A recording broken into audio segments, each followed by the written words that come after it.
One of the hardest challenges when it comes to being on the debt-free journey is when Murphy's Law happens, when, anything that can and will happen happens, the car breaks down, there's a medical emergency, anything that you think that life can throw at you. When those big financial things happen, it's very difficult when you're on the debt-free journey because, well, you've stopped using credit cards or hopefully you've paid them all off, right? But how do you prevent those types of big Murphy's Law catastrophes from completely wrecking your plans and your dreams of becoming debt-free? Well, the simple answer is having an emergency fund. But of course, that is easier said than done. Building a solid emergency fund takes a lot of time and discipline. But so does becoming debt-free, right? It's the same thing. It's going to take a lot of time and discipline to become debt-free. It takes a lot of time and discipline to develop an emergency fund. So if you don't already have an emergency fund in place and you're on the debt-free journey, I encourage you to start planning and actively building an emergency fund. Most financial gurus will tell you that you need to start off with a $1,000 emergency fund. I do think that this is a great starting point for most people, but if you're married, you need to go sit down with your spouse and discuss what starting point makes sense for your family. The key to this starting point is to make sure that it is something that you can realistically save within the next 3 months. So look over your family's budget, see where there's some wiggle room. Since you're on the debt-free journey already, you've probably cleared up some space in your budget. Now, you've been probably taking that extra space in your budget and throwing it towards your debt.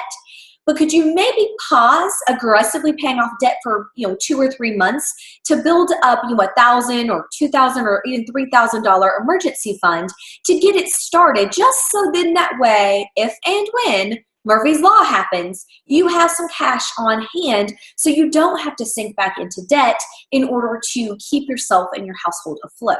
And that's the whole key to an emergency fund, is to keep everything moving and everything going. So then that way, even when hard times happen, you're not drowning. You're still floating. You're still safe. So think of it as a safety net, a security blanket, if you will. It is something that's going to keep you and your household safe for when catastrophe happens, because, hey, it's life. It's life. We can do all the planning and preparing that we want to, but things are going to happen that are beyond our control. We can't control everything. We can't. So financial catastrophes, they're going to happen. I hate to spoil the surprise, but they will happen. It's just a matter of when and how bad. But plan for it now by building up at least a starter emergency fund. Again, the starter emergency fund just needs to be an amount of money that you can set aside within the next 3 months, which is why most financial gurus and experts say $1,000, because usually $1,000, even if it is difficult to save that initial $1,000, is something that most families can make happen within 3 months.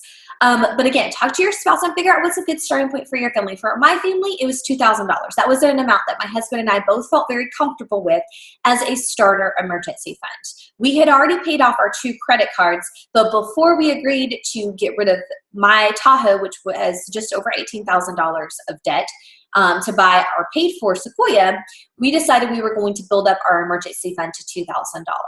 I know it stinks to have to put a hold on your debt payoff plan for the moment, but it's only a couple of months, and then once you've reached the goal of having that starter emergency fund, you can then start aggressively throwing your money back at your debt.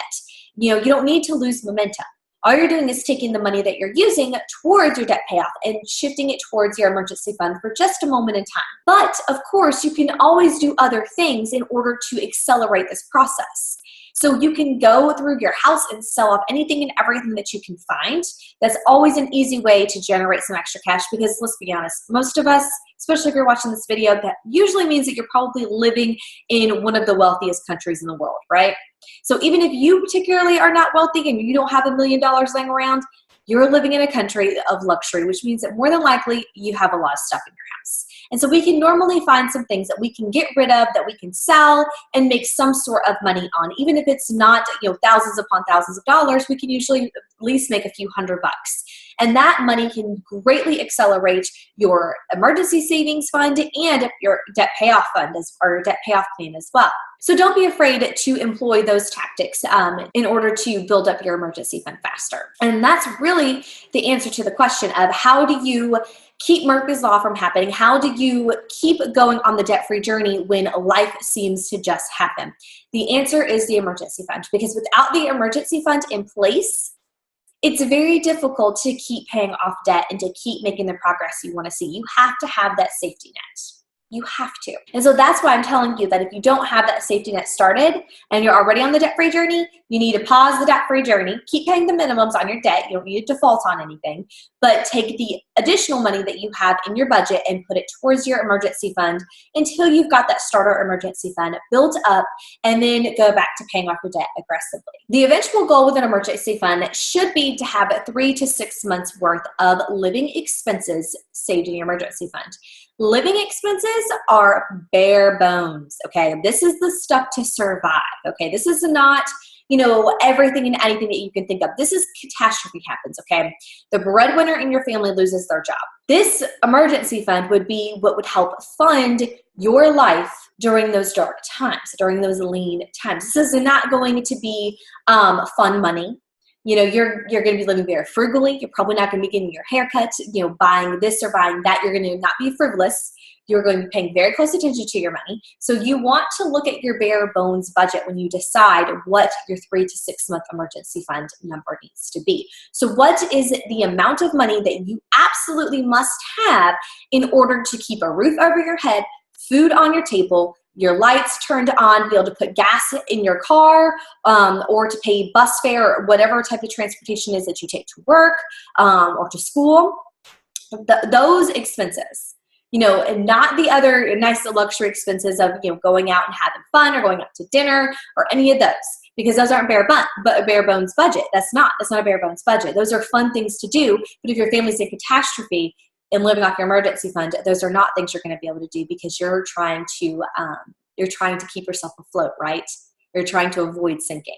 So that's the whole point of the emergency fund, is to keep you afloat when things go wrong, because things do happen. They happen, and you will be so happy when you have that safety net there to protect you from completely and totally falling. All right, so your homework for today is that if you do not have an emergency fund set up, even if it's just $1,000, if you do not have at least $1,000 emergency fund set up, that is your homework. You are to set up that starter emergency fund, whether it's $1,000 or $2,000 or $3,000, some number that you can save within the next 3 months that you can save in an emergency fund.